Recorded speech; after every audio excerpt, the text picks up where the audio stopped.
Chao, Shalom, habla Manuel Domínguez, gracias por ver mi canal. El día de hoy hablaremos de Miketz, porción número 10 de la Torá, que son estos 5 primeros libros de la Biblia, conocidos como el Pentateuco o los escritos de Moisés.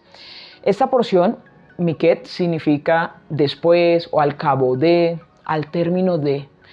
¿Y qué sucede 2 años después de lo que hablamos de la porción anterior? Empieza Faraón a tener este sueño, el famoso sueño de las vacas gordas y las vacas flacas. Aquí, en esta porción que vamos a encontrar, que va a ir desde Génesis capítulo 41 al 44, va a estar la historia del sueño de Faraón, de cómo José se convierte en el segundo al mando de Egipto. Va a ser en este caso también cuando las personas empiezan a llegar a Egipto por comida. Gracias a la interpretación del sueño hay reservas. Y los hermanos también van allí, la familia de José el Soñador, quien lo habían vendido como esclavo, van a tener que ir allí a buscar comida.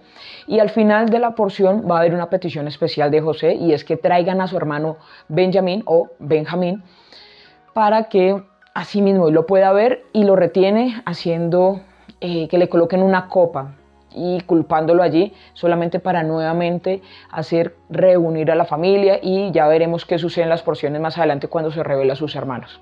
Sin embargo, las cosas buenas de la Biblia es que todo puede ser comprobable arqueológicamente también. No solamente es una cuestión de fe, sino que físicamente las cosas pasaron. Y por ejemplo, algo que queda allí para la historia es, por ejemplo, el canal de José. El canal de José es una obra que se dice construyó José el Soñador, que se hizo en estos tiempos de los faraones, que conecta allí muy cerquita a la ciudad de Meniá en Egipto, entre el Nilo, y conecta con Yanum, que es esta conexión y este gran canal o el canal de José que se conoce. Y son los vestigios de las cosas que tuvo que hacer José el Soñador. Dice también los escritos que José el Soñador viajó por todo Egipto para que en cada lugar se reservara el alimento que posteriormente iba en estos 7 años de abundancia, a recolectar una parte, para así soportar los 7 años donde no iba a tener cosechas, donde iba a haber esta escasez de alimentos mundial.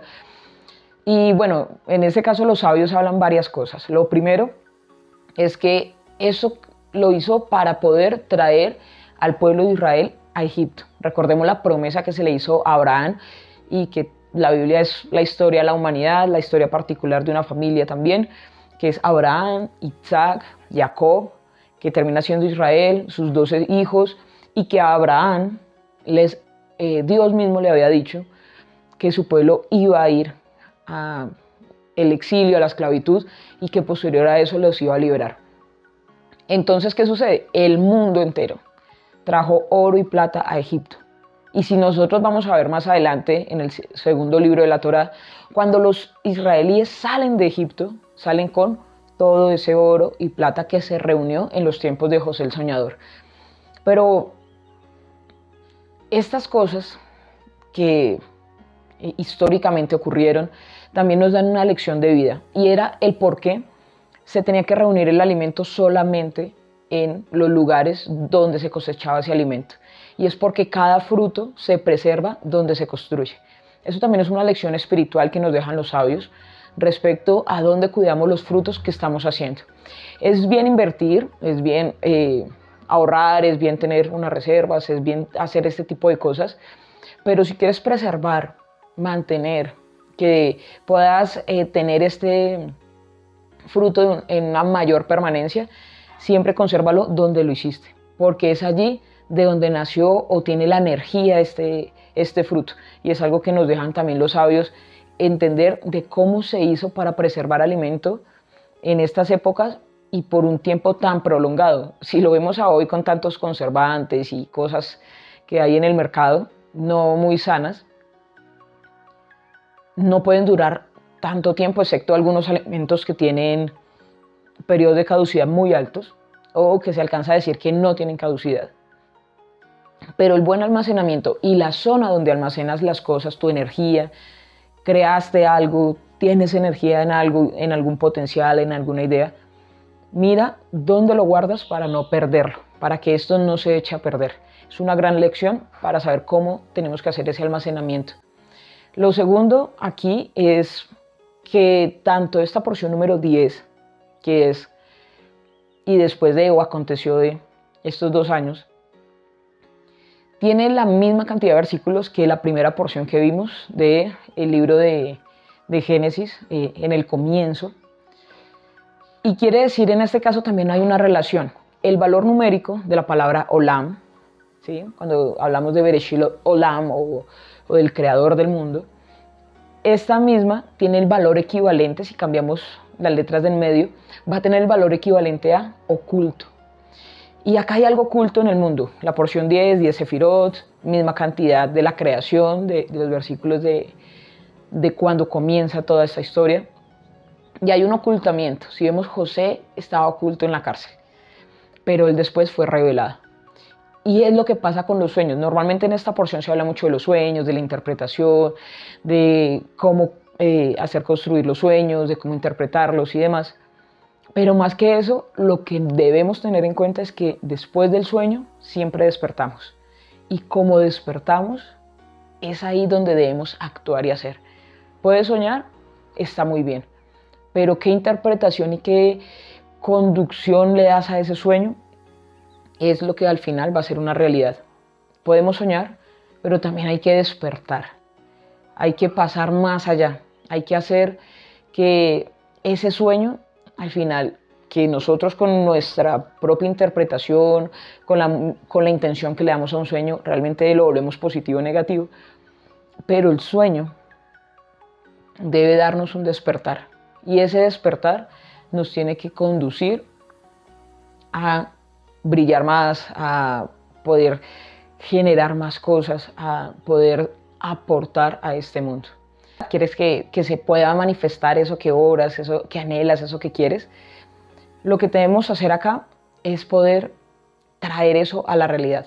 Si vemos, Faraón está soñando, tiene un valor de 439. En gematría, las equivalencias numéricas son muy importantes, por lo cual lo que vemos acá es que para 439 también es la palabra exilio. ¿Dónde estaba José antes del sueño? En exilio, en la cárcel, en la oscuridad. ¿Dónde estaba Faraón? Soñando. Pero al despertar, eso es lo que debemos hacer, el despertar. Ahora se ve mucho conocimiento, muchas cosas, la gente quiere hacer algo, quiere un despertar espiritual, pero ese despertar no debe tener algo desenfocado, así como el canal de José, no tiene que ser algo desbordado, sino que tiene que ser canalizado. ¿Y cómo lo canalizamos? Conociendo que queremos hacer algo bueno, conociendo que el que un sueño sea positivo o negativo depende de nuestra intención, de cómo nosotros lo transformamos. Salir del sueño y salir del exilio. Si salimos de ese exilio, ¿qué podemos hacer? Podemos empezar a vivir nuestros sueños. José el soñador soñó un día con las estrellas, el sol y la luna inclinándose a él. Iba a suceder. Faraón soñó con vacas gordas, vacas flacas, y sucedió. Tuvieron abundancia y pudieron prepararse para esos momentos. Entonces, ¿qué vamos a hacer el día de hoy? No solamente tuvimos sueños en el mes de los sueños, esperando los milagros en Hanukkah, sino que también ahora vamos a disfrutar de esos sueños, vamos a hacerlos realidad y vamos a encaminarlos a hacer algo positivo, no solamente para nosotros, sino que el impacto de las cosas que hacemos tienen que impactar el mundo. Así que para este Shabbat espero que cada uno de sus sueños se vuelva realidad, que el sueño que tengan lo vean como positivo. Al final sabemos que esto que sucedió de traer oro y plata a Egipto y de traer al pueblo de Israel también era para que salieran con ese oro y plata, pero no por eso José el soñador dejó de hacerlo, salvar la humanidad a través del alimento, del pan de vida que es el Mesías, del pan de vida que es la palabra, del pan de vida que entendemos no solo de pan vivirá el hombre, sino de toda palabra que sale de la boca de Dios. Y es lo que nos alimenta, es realmente lo que nos hace salir de situaciones emocionales complicadas, es lo que nos hace salir de ese sueño y poder volver una realidad en cosas positivas. Shabbat Shalom a todos.